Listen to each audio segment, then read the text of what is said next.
Halo sobat, adapun Yakub ia diam di negeri penumpangan ayahnya, yakini di tanah Kanaan. Inilah riwayat keturunan Yakub. Yusuf tak kalah berumur 17 tahun, jadi masih muda, bisa mengembalakan kambing domba bersama-sama dengan saudara-saudaranya, anak Bilham dan Silpa, kedua istri ayahnya. Dan Yusuf menyampaikan kepada ayahnya kabar tentang kejahatan saudara-saudaranya.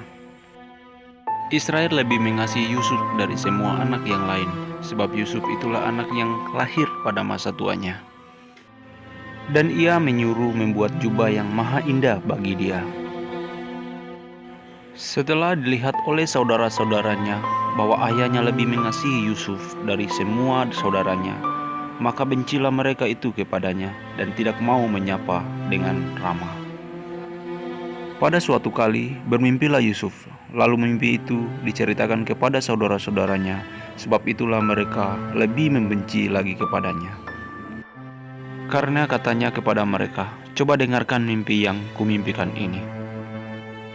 Tampaklah kita sedang di ladang mengikat bekas-bekas gandum, lalu bangkitlah berkasku dan tegak berdiri. Kemudian datanglah bekas-bekas kamu sekalian mengelilingi dan sujud menyembah kepada berkasku itu." Lalu saudara-saudaranya berkata kepadanya, "Apakah engkau ingin menjadi raja atas kami? Apakah engkau ingin berkuasa atas kami?" Jadi makin bencilah mereka kepadanya karena mimpinya dan karena perkataannya itu. Lalu ia memimpikan pula mimpi yang lain yang diceritakan kepada saudara-saudaranya. Katanya, "Aku bermimpi pula, tampak matahari, bulan dan 11 bintang sujud menyembah kepadaku." Setelah hal ini diceritakannya kepada ayahnya.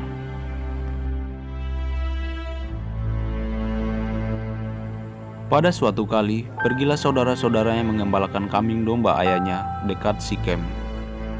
Lalu Israel berkata kepada Yusuf, "Bukankah saudara-saudaramu mengembalakan kambing domba dekat Sikem? Marilah engkau kusuruh kepada mereka." Sahut Yusuf, "Iya, Bapa." Dari jauh ia telah kelihatan kepada mereka, tetapi sebelum ia dekat kepada mereka, mereka telah bermufakat mencari daya upaya untuk membunuhnya. Kata mereka seorang yang kepada yang lain, "Lihat, tukang mimpi kita itu datang.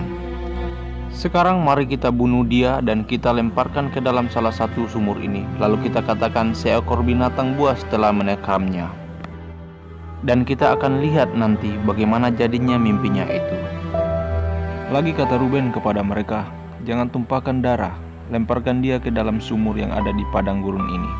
Tetapi jangan apa-apakan dia." Maksudnya hendak melepaskan Yusuf dari tangan mereka dan membawanya kembali kepada ayahnya. Baru saja Yusuf sampai kepada saudara-saudaranya, mereka pun menanggalkan jubah Yusuf, jubah maha indah yang dipakainya itu. Lalu kata Yehuda kepada saudara-saudaranya itu, "Apakah untungnya kalau kita membunuh adik kita itu dan menyembunyikan darahnya? Mari kita jual dia kepada orang Ismail ini, tetapi jangan kita apa-apakan dia, karena ia saudara kita, darah daging kita."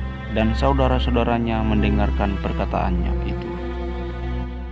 Kemudian mereka mengambil jubah Yusuf dan menyembelih seekor kambing, lalu menyelupkan jubah itu ke dalam darahnya.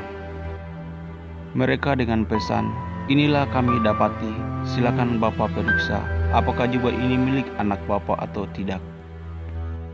Ketika Yakub memeriksa jubah itu, ia berkata, "Ini jubah anakku, binatang buas telah menekamnya, tentu Yusuf telah diterkam." Dan Yusuf sekarang menjadi pengatur keuangan Firaun dan penjaga istana Firaun.